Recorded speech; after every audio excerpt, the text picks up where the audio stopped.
नमस्कार दोस्तों, very welcome to the heights. Guys हम लोग पढ़ रहे हैं सल्तनत काल। सल्तनत काल के अंतर्गत 5 डायनेस्टीज आती है, 5 वंश आते हैं, जो कि है गुलाम वंश, खिलजी वंश, तुगलक वंश, सैयद वंश और लोदी वंश।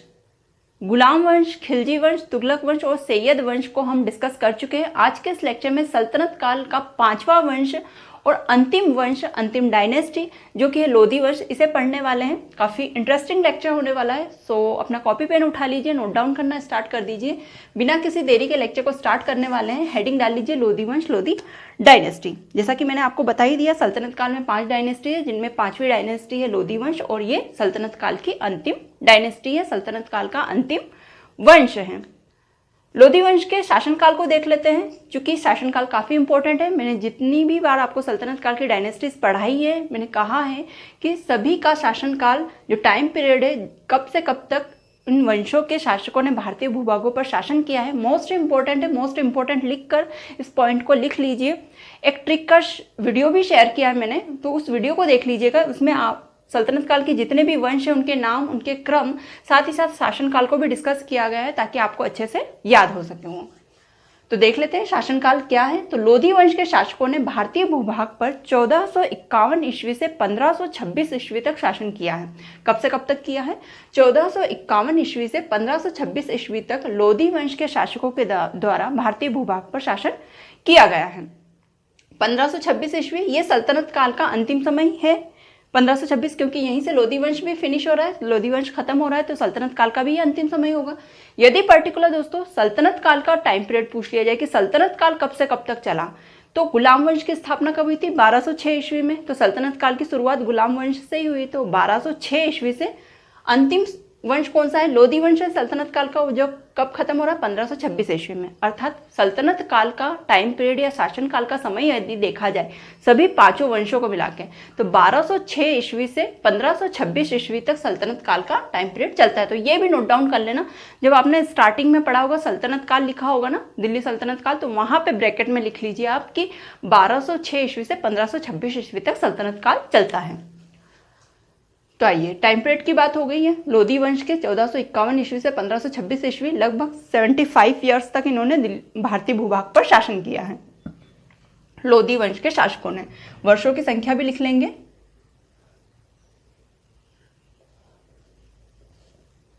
ठीक है, 75 सालों तक शासन किया है लोदी वंश के शासकों ने भारतीय भूभागों पर। बहलोल लोदी द्वारा स्थापित ये प्रथम अफगानी साम्राज्य है। क्यों लिखा है ये वाला फैक्ट मैंने यहाँ पे? क्योंकि दोस्तों अब तक सल्तनत काल पे जितने भी शासक हुए, सारे शासक तुर्क मुस्लिम शासक थे। चाहे वो गुलाम वंश के शासक हो, चाहे वो खिलजी वंश के शासक हो, चाहे वो तुगलक वंश के हो या सैयद वंश के हो, सारे ही शासक कौन से थे? तुर्क मुस्लिम शासक थे। लेकिन लोदी वंश पहला ऐसा वंश है, दिल्ली सल्तनत का पहला ऐसा वंश है जो कि अफगानी साम्राज्य था। ठीक है, ये तुर्क मुस्लिम नहीं थे, ये अफगानी साम्राज्य थे। बहलोल लोदी जो आए थे ये अफगान से आए थे, ये एक अफगानी थे। ठीक है, तो प्रथम अफगानी साम्राज्य है, प्रथम अफगानी साम्राज्य। अब क्वेश्चन ये भी पूछा जा सकता है कि तुर्क मुस्लिम शासकों का शासन कब तक चला? तो कब तक चला? गुलाम वंश में थे तुर्क मुस्लिम, खिलजी वंश में थे, तुगलक में थे और सैयद वंश में थे। तो सैयद वंश का जो अंतिम वर्ष है बस वहां तक चला था। तो अंतिम वर्ष क्या था? 1451 ईस्वी। तो 1451 ईस्वी में क्या होता है दोस्तों? दिल्ली सल्तनत में तुर्क मुस्लिम शासकों का शासन खत्म हो जाता है और एक अफगानी साम्राज्य आता है, जो कि लोदी वंश की स्थापना करता है। आई होप चीजें क्लियर हो गई होगी। तो ये क्वेश्चन, ये फैक्ट मोस्ट इंपॉर्टेंट हो जाता है। दिल्ली सल्तनत में 5 वंश तो हैं, जिनमें 4 जो ऊपर वाले पहले वाले जो 4 वंश है वे तुर्क मुस्लिम थे, लेकिन जो अंतिम दिल्ली सल्तनत का शासक बना था वो एक अफगानी साम्राज्य का शासक था। ठीक है, वो एक अफगानी था। तो बहलोल लोदी, उनका नाम क्या था? बहलोल लोदी द्वारा स्थापित प्रथम अफगानी साम्राज्य है लोदी वंश, है ना, प्रथम अफगानी साम्राज्य। इंपॉर्टेंट पॉइंट है, समझकर अच्छे से नोट डाउन करेंगे और याद भी रखेंगे। लोदी वंश के जो बहलोल लोदी थे, जिन्होंने लोदी वंश की स्थापना की थी, ये तुर्क मुस्लिम नहीं थे, ये एक अफगानी शासक थे। आइए, लोदी वंश के अंतर्गत हम किन किन शासकों को पढ़ने वाले हैं। तो कौन कौन शासक हुए जिन्होंने भारतीय भूभागों पर शासन किया? तो लोदी वंश के अंतर्गत बहलोल लोदी हुए, सिकंदर लोदी हुए और इब्राहिम लोदी हुए। इन 3 शासकों को पढ़ेंगे। दोस्तों ये जो बॉक्स बनाया ना, तो आप हर जितने जो जो वंश हमने पढ़े हैं सल्तनत काल के अंतर्गत, उन सभी वंशों में ये वाला बॉक्स बना के उनके शासक, उस वंश के, चाहे वो गुलाम वंश के तो गुलाम वंश के तमाम शासकों को लिखेंगे और उनका कार्यकाल लिख लेंगे एक बॉक्स बना के, ठीक है। तो इकट्ठा पढ़ने में क्या होगा, आपको पता रहेगा कि ये शासक हुए थे, इस क्रम से आए थे ये शासक इस वंश में। तो इसीलिए मैंने यहाँ पे ये बॉक्स बनाया ताकि आपको एक आइडिया हो जाए, है ना। तो सारे वंशों में आप ये बना लीजिएगा। कौन कौन से शासक पढ़ने वाले हैं हम? बहलोल लोदी को पढ़ने वाले हैं, सिकंदर लोदी और इब्राहिम लोदी। शासनकाल, कार्यकाल का समय लिखा है कि इनका कार्यकाल कब से कब तक चला। बहलोल लोदी की यदि बात की जाए तो सबसे लंबा शासनकाल है दिल्ली सल्तनत में। यदि कोई शासक हुआ जिसने सबसे अधिक वर्षों तक शासन किया, दिल्ली सल्तनत, पूरे 5 वंशों की बात कर रही हूँ दोस्तों।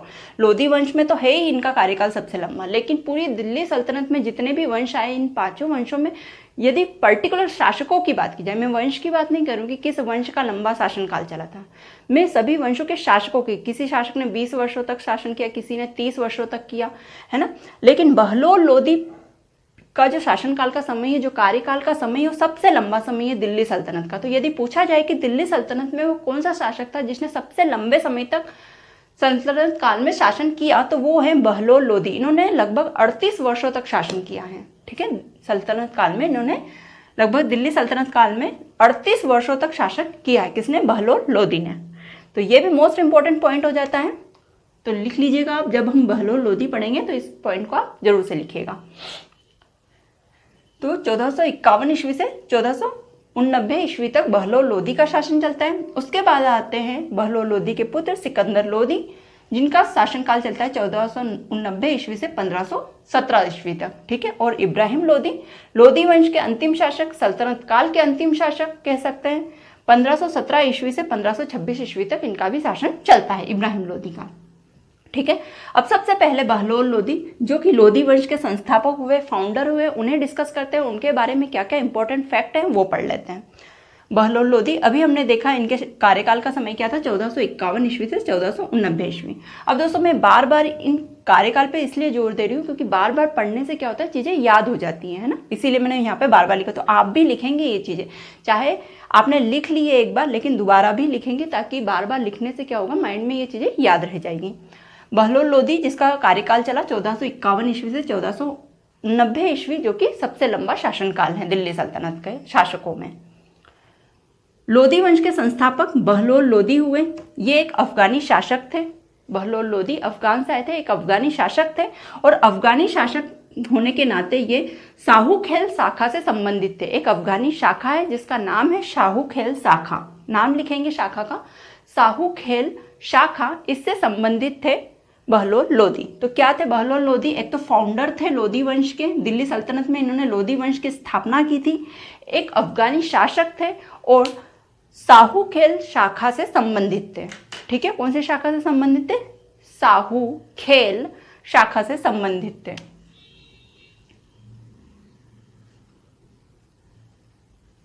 शाहूखेल शाखा, इससे संबंधित थे, ठीक है, पूछा जा सकता है।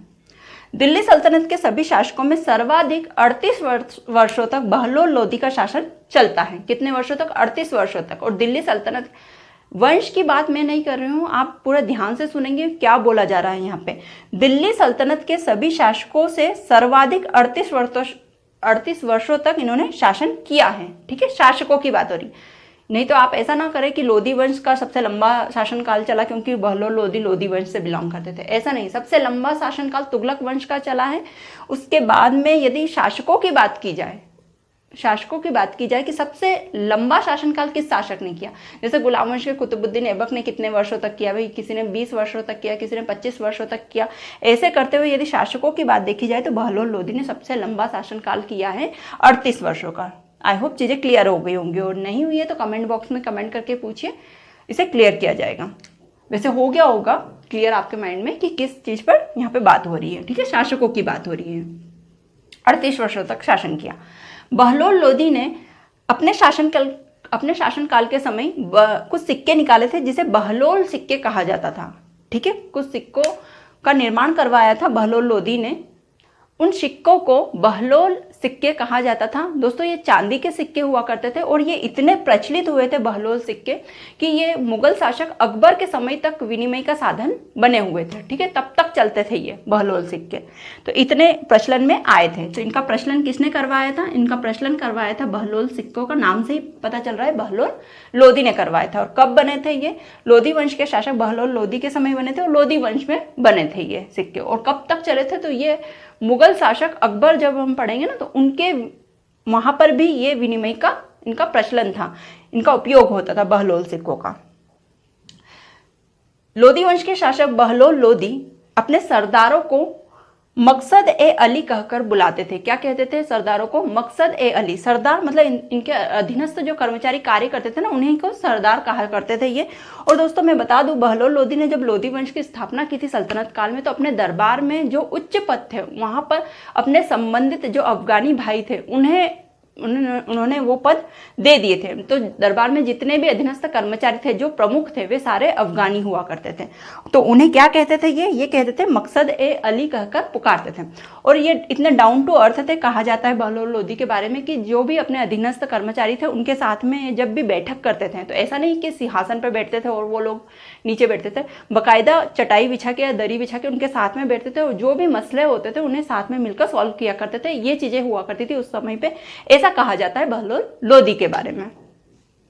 तो इसीलिए उनके दरबारी जो थे, जो अधीनस्थ कर्मचारी थे, बहलोल लोदी से काफी प्यार किया करते थे, काफी प्रेम था उनका। इसीलिए इनका जो शासनकाल है इतना लंबा भी चला था, 38 वर्षों तक। अब दोस्तों मृत्यु 1489 ईस्वी में जब इनका कार्यकाल समाप्त होता है, तभी इनकी मृत्यु होती है। 1489 ईस्वी में इनकी मृत्यु हो जाती है। और बहलोल लोदी के उत्तराधिकारी जो थे वो इनके पुत्र बनते हैं निजाम खां। नाम क्या है पुत्र का? निजाम खां। ये उत्तराधिकारी बनाकर जाते हैं बहलोल लोदी ने अपने पुत्र को, जिनका नाम था निजाम खां। कब मृत्यु होती है बहलोल लोदी की? 1489 ईस्वी में मृत्यु हो जाती है। अब दोस्तों जो उत्तराधिकारी थे निजाम खां, वो अगले शासक बनते हैं लोदी वंश के। ठीक है, निजाम खां जब दिल्ली सिंहासन पर बैठते हैं तो वो अपना नाम सुल्तान सिकंदर शाह रखते हैं। ठीक है, इस नाम को धारण करते हुए ही वे दिल्ली के सिंहासन पर बैठते हैं। और निजाम खां इस नाम से दिल्ली के सिंहासन पर नहीं बैठते हैं, वे अपना नाम रखते हैं सुल्तान सिकंदर शाह। इसमें 2 उपाधियां इन्होंने धारण की, 2 टाइटल लिए इन्होंने। कौन कौन से टाइटल? एक तो सुल्तान, ये वाला टाइटल लिया इन्होंने, और एक शाह, ये वाला टाइटल लिया। ठीक है, तो पूरा नाम क्या इनका रखा गया निजाम खां का? जब ये दिल्ली सिंहासन पर बैठते हैं या दिल्ली सल्तनत के शासन पर बैठते हैं, तो इनका नाम रखा गया था सुल्तान सिकंदर शाह। ठीक है, जिनका रियल नाम क्या था? निजाम खां था, जो कि किसके पुत्र थे? बहलोल लोदी के पुत्र थे ये सिकंदर लोदी। कब से कब तक शासन चला इनका? तो 1490 ईस्वी से 1517 ईस्वी तक सिकंदर लोदी का शासन चलता है दिल्ली सल्तनत पर। 1490 ईस्वी से 1517 ईस्वी में कब ये दिल्ली के सिंहासन पर बैठते हैं? तो 17 जुलाई 1490 ईस्वी में दिल्ली के सिंहासन को संभालते हैं, दिल्ली के शासन को संभालते हैं।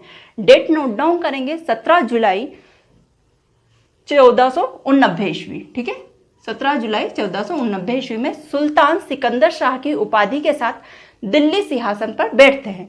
लेकिन इनका प्रचलित नाम क्या होता है? सबसे प्रचलन में अब इतना बड़ा नाम सुल्तान सिकंदर शाह कौन बोलेगा? इसीलिए सिकंदर लोदी के नाम से फेमस होते हैं। इनका प्रचलित नाम था सिकंदर लोदी, इसीलिए इतिहास में हम इनका नाम सिकंदर लोदी के नाम से इसे पढ़ते हैं। ठीक है, सिकंदर लोदी नहीं तो जब ये सिंहासन पर बैठे थे तो इनका रियल नाम तो सुल्तान सिकंदर शाह है। आगे चलते हैं, आगे पढ़ते हैं। 1504 ईस्वी में सिकंदर लोदी के द्वारा आगरा शहर की स्थापना की जाती है। किस शहर की स्थापना की जाती है? आगरा शहर की स्थापना की जाती है 1504 ईस्वी में। मोस्ट इंपोर्टेंट पॉइंट है, किसके द्वारा की जाती है? सिकंदर लोदी के द्वारा। तो ये याद रखेंगे, आगरा शहर की स्थापना कब हुई? पहले तो सन याद रखेंगे, 1504 ईस्वी में आगरा शहर की स्थापना हुई। किसके द्वारा की गई? सिकंदर लोदी के द्वारा की गई। दोस्तों यहाँ पे आगरा शहर को स्थापित करने का इसके पीछे एक बहुत बड़ा मतलब था सिकंदर लोदी का, क्यों किया गया आगरा शहर को स्थापित। और अच्छा, 1504 ईस्वी में आगरा शहर को स्थापित तो किया ही किया, साथ ही साथ 1506 ईस्वी में, 2 वर्षों बाद में, 1504 में आगरा शहर की स्थापना और 1506 ईस्वी में आगरा को दिल्ली सल्तनत की राजधानी या लोदी वंश की राजधानी भी बनाया गया था। तो ये पॉइंट भी नोट डाउन करेंगे, कब बनाया गया था? 1506 ईस्वी में। 1506 ईस्वी में आगरा को लोधी वंश की राजधानी बनाया गया था। दिल्ली को छोड़कर आगरा को राजधानी बनाया गया था। क्यों बनाया गया था? इतना बड़ा परिवर्तन सिकंदर लोधी ने क्यों किया? इसके पीछे एक रीजन था, इसके पीछे एक कारण था। कारण क्या था? सिकंदर लोधी राजस्थान के राजपूत सरदारों से तथा व्यापारिक मार्गों को संरक्षण प्रदान करना चाहते थे। ठीक है, जो राजपूत सरदारों को संरक्षण नहीं प्रदान करना चाहते थे, उनसे बचाना चाहते थे अपने शासन को। ठीक है, नियंत्रण चाहते थे, और व्यापारिक मार्गों पर भी नियंत्रण चाहते थे, संरक्षण चाहते थे। व्यापारिक मार्गों को बचाना चाहते थे। किनसे? राजस्थान के राजपूत सरदारों से, और अपने साम्राज्य को भी बचाना चाहते थे। इसीलिए वे दिल्ली से नीचे आते हैं, नीचे की ओर आते हैं, दक्षिण की ओर आते हैं, और आगरा में अपना निवास स्थान बनाते हैं, आगरा को अपनी राजधानी बनाते हैं 1506 ईस्वी में। तो ये इनके पीछे क्या थे? रीजंस थे आगरा को राजधानी बनाने के। आई होप चीजें क्लियर हो गई होंगी। ठीक है, दिल्ली से कहाँ आते हैं? ये आगरा आते हैं 1504 ईस्वी में आगरा शहर की स्थापना करते हैं। 1506 में आगरा को राजधानी बनाते हैं। राजधानी बनाने का मकसद क्या होता है? इसके पीछे रीजन क्या था? तो सिकंदर लोधी अपने साम्राज्य की सुरक्षा चाहते थे। किससे? राजस्थान के राजपूत सरदारों से। साथ ही साथ उसी साइड पर स्थित व्यापारिक मार्गों पर नियंत्रण चाहते थे। इसीलिए वे आगरा को राजधानी बनाते हैं, ताकि वहाँ पे क्षेत्र के नज़दीक जाया जा सके, राजस्थान के नज़दीक जाया जा सके, और वहाँ पे अपना नियंत्रण, अपना कंट्रोल बनाया जा सके। अब जहाँ नज़दीक, अब ये देखिए आपने जितने भी साम्राज्य पढ़े, उत्तर भारत में जिन जिन शासकों ने शासन किया और दक्षिण भारत के भूभागों को भी जीता, लेकिन उत्तर भारत में बैठे बैठे वो दक्षिण भारत के भूभागों को संभाल नहीं पाए थे। क्यों? क्योंकि काफ़ी दूर थे। यही होता है जब दूरी होती है, तो है ना, डिस्टेंस होती है, तो हम वहाँ का इलाका संभाल नहीं पाते, इसीलिए नज़दीक गए उन क्षेत्रों के। इसीलिए आगरा शहर की स्थापना की 1504 में, और आगरा 1506 में आगरा को ही राजधानी बनाया लोधी वंश का। तो ये याद रखेंगे कि लोधी वंश की राजधानी आगरा किसके द्वारा निर्मित थी? तो सिकंदर लोधी के द्वारा निर्मित थी। इस आगरा शहर की स्थापना 1504 में सिकंदर लोधी ने की थी, और आगरा शहर को 1506 ईस्वी में लोधी वंश की राजधानी बना दिया था। आई होप ये पॉइंट, ये जो फैक्ट है, ये क्लियर हो गया होगा। आगे बढ़ते हैं। इन्होंने आगरा में एक किले का निर्माण करवाया था। किले का नाम था बादलगढ़ किला। ठीक है, बादलगढ़ किले का निर्माण करवाया था। ये पूछा जा सकता है कि आगरा में स्थित बादलगढ़ का किला काफी खूबसूरत किला है, किसके द्वारा निर्मित था? तो सिकंदर लोधी के द्वारा निर्मित था। ये मुगल शासकों द्वारा निर्मित किला नहीं है, ये लोधी वंश के शासक सिकंदर लोधी के द्वारा निर्मित किला है। तो ये मोस्ट इंपॉर्टेंट चीज़ें हो जाती हैं, क्योंकि दोस्तों जब हम मुगल शासन पढ़ेंगे ना, तो देखेंगे कि आगरा शहर में मुगल शासकों ने कई इमारतें बनवाई हैं। तो हमें ये भ्रम हो जाता है, ये ऑप्शन में भी जब आता है तो हमें लगता है कि किसी मुगल शासक ने ये बनवाया होगा। लेकिन आगरा शहर की स्थापना की बात की जाए या आगरा के बादलगढ़ किले की बात की जाए, तो ये लोधी वंश के शासक सिकंदर लोधी के द्वारा बने हुए। तो मोस्ट इंपॉर्टेंट पॉइंट हो जाते हैं, यहाँ पे कंफ्यूज कर सकता है एग्जामिनर आपको। तो ध्यान रखेंगे, आगरा शहर की स्थापना भी लोधी वंश के अंतर्गत सिकंदर लोधी ने करवाई है, और बादलगढ़ किले का निर्माण भी आगरा में सिकंदर लोधी ने करवाया है। आगे चलते हैं। सिकंदर लोधी ने अपने शासन के समय पर भूमि मापन हेतु गज ए सिकंदरी नामक प्रामाणिक पैमाना निकाला था। ठीक है, ये एक पैमाना है, एक नाप है, जिससे कि भूमि का माप होता था। ठीक है, भूमि को नापा जाता था। ये एक एक्यूरेट पैमाना था, जिसका नाम रखा गया था गज ए सिकंदरी। तो गज ए सिकंदरी, इस प्रामाणिक पैमाने का निर्माण किसके द्वारा हुआ था?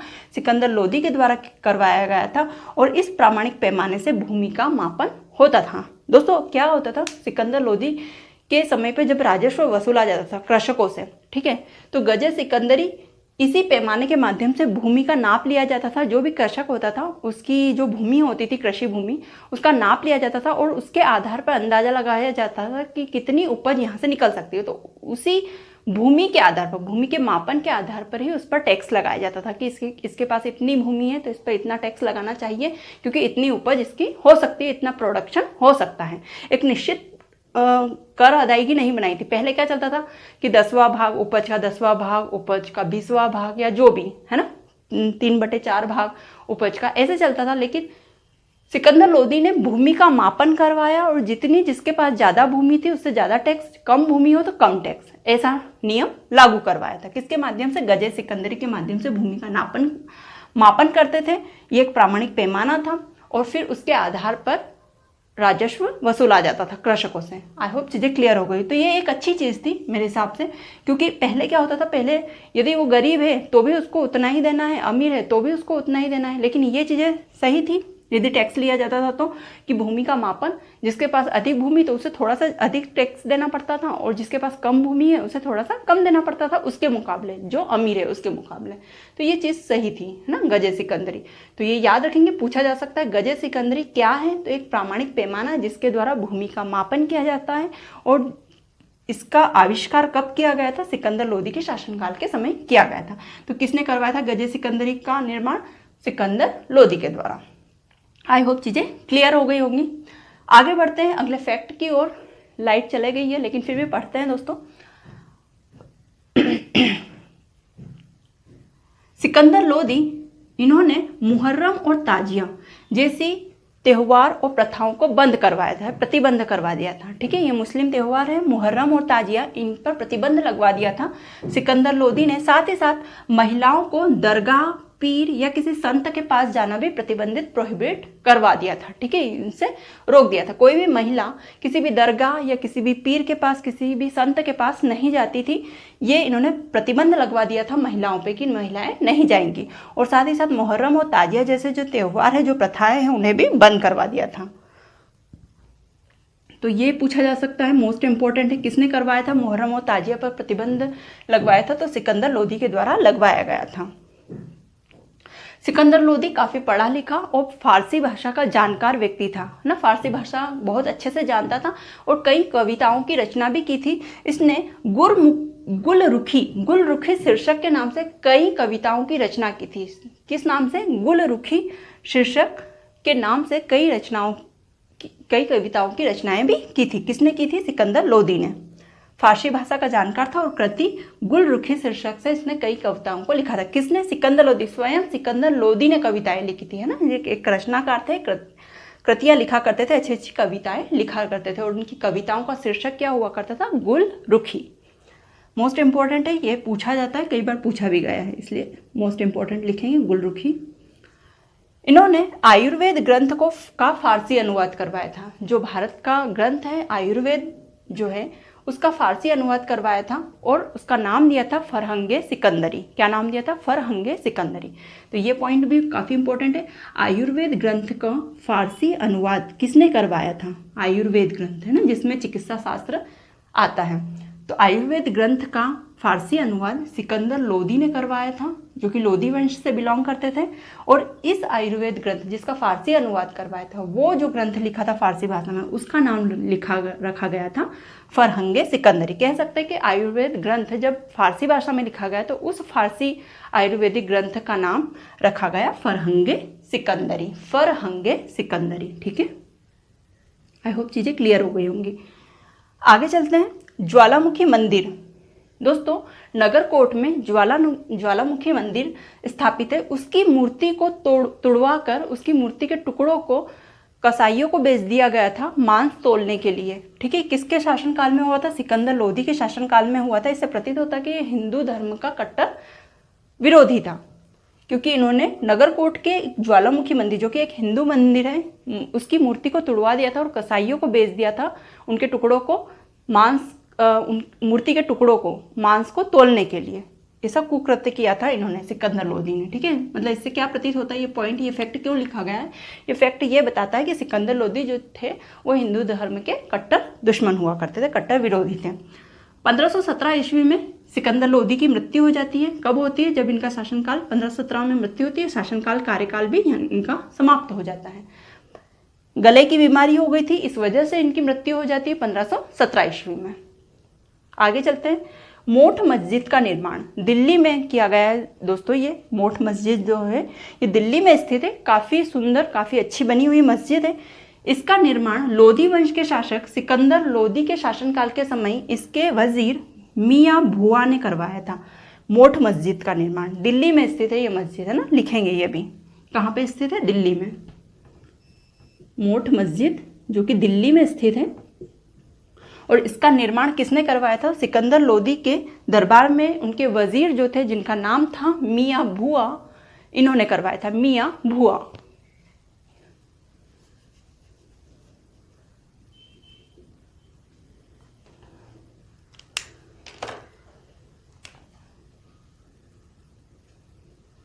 मियाँ भुआ। ठीक है, इन्होंने करवाया था मोठ मस्जिद का निर्माण। 1517 ईस्वी में सिकंदर लोदी की मृत्यु के बाद में लोदी वंश के अगले शासक कौन हुए? तो लोदी वंश के उत्तराधिकारी इब्राहिम लोदी थे और यही लोदी वंश के अगले शासक हुए। ठीक है, कौन थे इब्राहिम लोदी? तो इब्राहिम लोदी सिकंदर लोदी के पुत्र थे। कब से कब तक इनका कार्यकाल चला? 1517 ईस्वी से 1526 ईस्वी तक इन्होंने भारतीय भूभाग पर शासन किया, दिल्ली सल्तनत पर शासन किया इब्राहिम लोदी ने। ये लोदी वंश के अंतिम शासक थे, साथ ही साथ सल्तनत काल के भी अंतिम शासक रहे इब्राहिम लोदी। तो ये भी पूछा जा सकता है, क्वेश्चन में घुमाया जा सकता है कि सल्तनत काल के अंतिम शासक कौन थे? तो सल्तनत काल का अंतिम वंश लोदी वंश हुआ, तो लोदी वंश के ही अंतिम शासक जो होंगे वही सल्तनत काल के अंतिम शासक होंगे, जो कि है इब्राहिम लोदी। 1517 ईस्वी से 1526 ईस्वी तक इनका शासन चला और इसके बाद में भारत में बहुत बड़ा परिवर्तन आ गया, पूरा सल्तनत काल ही फिनिश हो गया था। ठीक है, 1526 ईस्वी में। देखते हैं क्यों बहुत बड़ा परिवर्तन आया, जानने को मिलेगा भी आपको। इब्राहिम लोदी जिन्होंने दिल्ली सल्तनत या फिर दिल्ली सल्तनत का सिंहासन संभाला, कब संभाला? 21 नवंबर 1517 ईस्वी में ये सिंहासन पर विराजमान हुए। ठीक है, 21 नवंबर 1517 ईस्वी में इब्राहिम लोदी ने सिंहासन संभाला था दिल्ली का।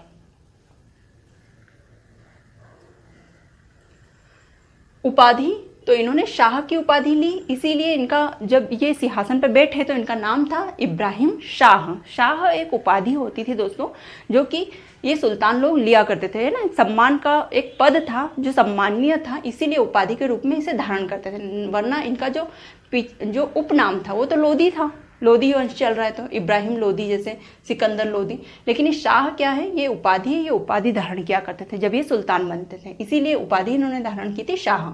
इब्राहिम शाह नाम से ये दिल्ली सल्तनत के सिंहासन पर विराजित होते हैं। आइए, इब्राहिम लोदी, इनके शासनकाल में इन्होंने ग्वालियर को विजय किया था, जो कि वर्तमान में मध्य प्रदेश का भूभाग है। ग्वालियर को विजय किया था और ये सबसे बड़ी सफलता थी इन लोदी वंश के शासनकाल में, ग्वालियर को विजय करना। और इस समय इसके शासक कौन हुआ करते थे? विक्रमजीत हुआ करते थे। ग्वालियर विजय सबसे बड़ी सफलता क्यों थी दोस्तों?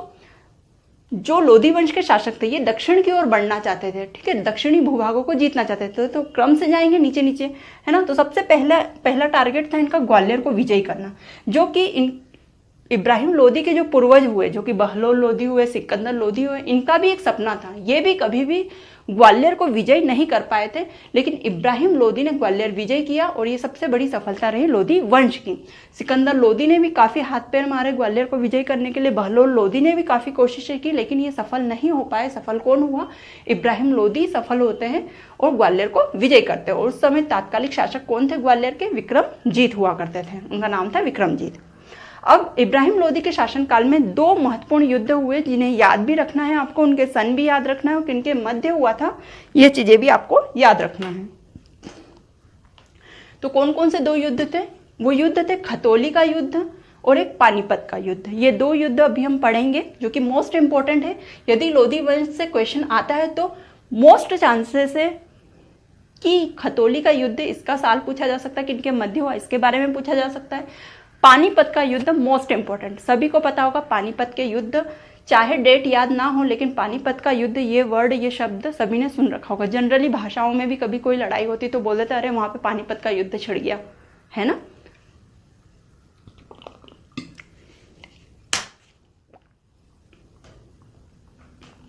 तो आइए पढ़ते हैं इन दोनों युद्धों के बारे में।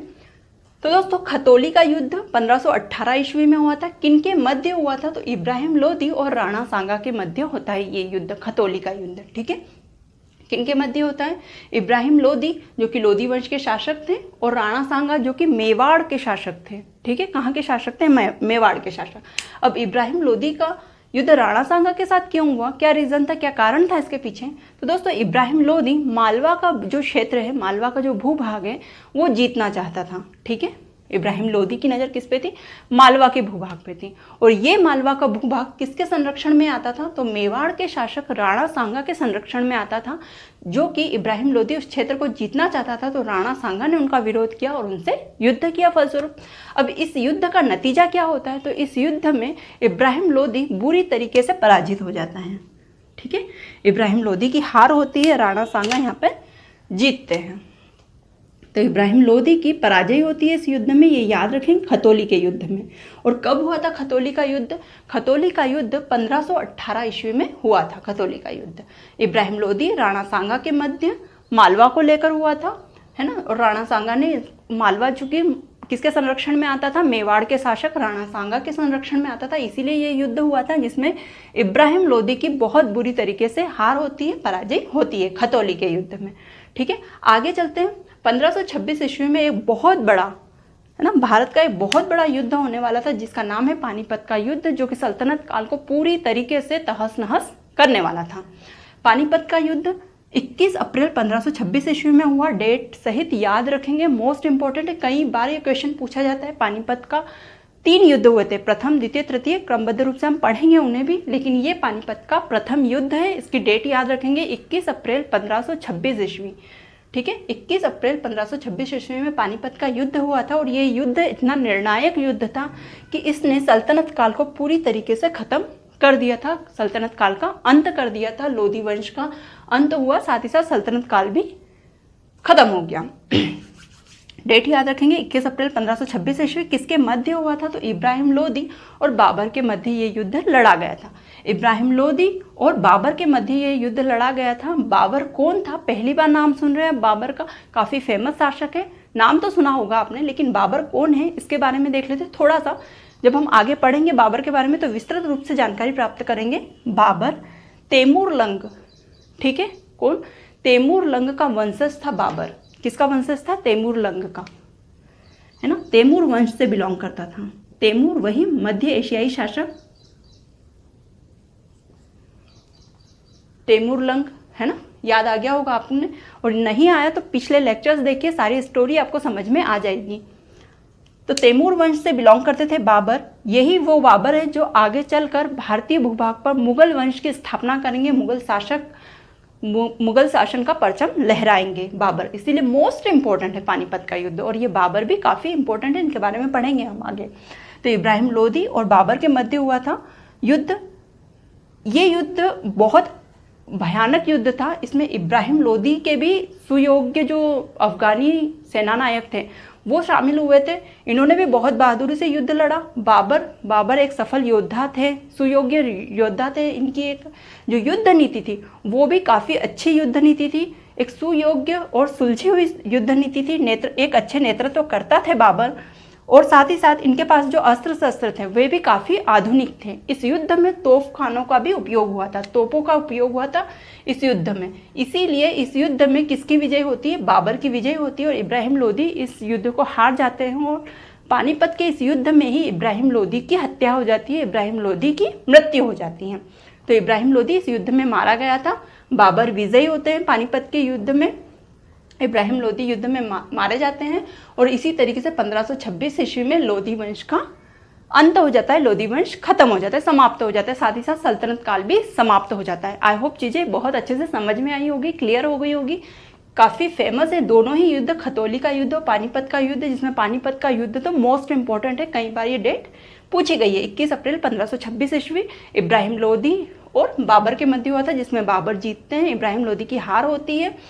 इस युद्ध में तोपखानों का उपयोग हुआ था, साथ ही साथ इब्राहिम लोदी इस युद्ध में मारा गया था, उसकी हत्या हो गई थी। अब दोस्तों ये बाबर अचानक से कैसे आ जाते हैं लोदी वंश में, ठीक है, या फिर भारत में आक्रमण करने के लिए अचानक कैसे आ जाते हैं? तो ये अचानक नहीं आए थे। हुआ ये था कि ये जो इब्राहिम लोदी थे, है ना, इनके अधीनस्थ कर्मचारी इनसे खुश नहीं थे, इनके संबंधी भी इनसे खुश नहीं थे, इनके व्यवहार से या किसी भी चीज़ों से लेकर। तो बाबर को भारत पर आक्रमण का निमंत्रण पंजाब के शासक दौलत खां लोदी, जो कि इब्राहिम लोदी के अधीनस्थ काम करते थे, दौलत खां लोदी, और इब्राहिम लोदी के चाचा जिनका नाम था आलम खां, इन्होंने षड्यंत्र रचकर बाबर को आक्रमण करने के लिए भारत में बुलाया। ये सोचते थे कि बाबर अपने पूर्वज जो तैमूरलंग थे उनके ही समान आक्रमण करके यहाँ से धन वन थोड़ा बहुत लूट कर पुनः अपने साम्राज्य में चले जाएंगे और फिर हम दिल्ली सल्तनत पर शासन करेंगे। इनकी चाल थी दौलत खां लोदी और आलम खां की, जो कि दौलत खां लोदी कौन थे? पंजाब के शासक थे, और इब्राहिम लोदी के चाचा थे आलम खां, ठीक है। तो इन्होंने ऐसा षड्यंत्र रचा था, लेकिन बाबर अन्य आक्रमणकारियों के समान भारत में लूटपाट मचाकर पुनः अपने साम्राज्य में नहीं जाते हैं और भारत में ही अपना एक नवीन वंश स्थापित करते हैं, जो कि मुगल वंश। ठीक है, इनका जो पूरा षड्यंत्र था वो यहाँ पे फेल हो जाता है और बाबर भारतीय भूभाग पर ही अपने साम्राज्य को स्थापित कर लेते हैं और यहाँ से मुगल वंश की सत्ता स्थापित होती है 1526 ईस्वी में। भारत में एक नया वंश, एक नवीन वंश उत्पन्न होता है, जो कि है मुगल वंश। आने वाले लेक्चर्स में हम मुगल वंश भी पढ़ेंगे। साथ ही साथ हमें अभी बहमनी साम्राज्य और विजयनगर साम्राज्य पढ़ना है। ठीक है, ये दक्षिण भारत के क्षेत्रों में फैले हुए साम्राज्य थे, तो इनके बारे में भी पढ़ना है। देखते हैं अगला लेक्चर हम किस टॉपिक पे बनाएंगे, आप लोगों से डिस्कस जरूर किया जाएगा। तो दोस्तों यहाँ पे लोधी वंश पूरी तरीके से खत्म हो जाता है। आज के इस लेक्चर में हमने लोधी वंश के अंतर्गत बहलोल लोधी, सिकंदर लोधी और लोधी वंश के अंतिम शासक इब्राहिम लोधी को डिस्कस किया, जिसमें इब्राहिम लोधी से संबंधित खतौली का युद्ध और पानीपत का युद्ध दोनों मोस्ट इम्पॉर्टेंट हैं। आई होप लेक्चर अच्छा लगा होगा। लोधी वंश के फिनिश होने के साथ साथ में सल्तनत काल भी यहाँ पर खत्म होता है। 1526 ईस्वी में सल्तनत काल का भी डी एंड हो जाता है। सल्तनत काल को हमने बहुत अच्छे से पढ़ा है दोस्तों। यदि आपने सारे लेक्चर्स नहीं देखे तो सल्तनत काल के सारे लेक्चर्स देखिए। 5 डायनेस्टीज है, गुलाम वंश से ये स्टार्ट होगा। सारे लेक्चर देखेंगे, बहुत इंपॉर्टेंट है। यहाँ से क्वेश्चन निश्चित रूप से पूछे जाएंगे। आज का लेक्चर भी काफ़ी इंटरेस्टिंग था, मुझे पढ़ाने में काफ़ी मज़ा आया। आप लोगों को शायद पढ़कर आई डोंट नो, आप कमेंट करके मुझे बताइएगा कि कैसा लगा आपको लेक्चर। और यदि लेक्चर अच्छा लगा है तो वीडियो को लाइक कीजिएगा, चैनल को सब्सक्राइब कीजिएगा, साथ ही साथ वीडियो को शेयर भी कीजिएगा। ठीक है, मिलते हैं नेक्स्ट लेक्चर में दोस्तों। तब तक के लिए thank you so much and bye bye.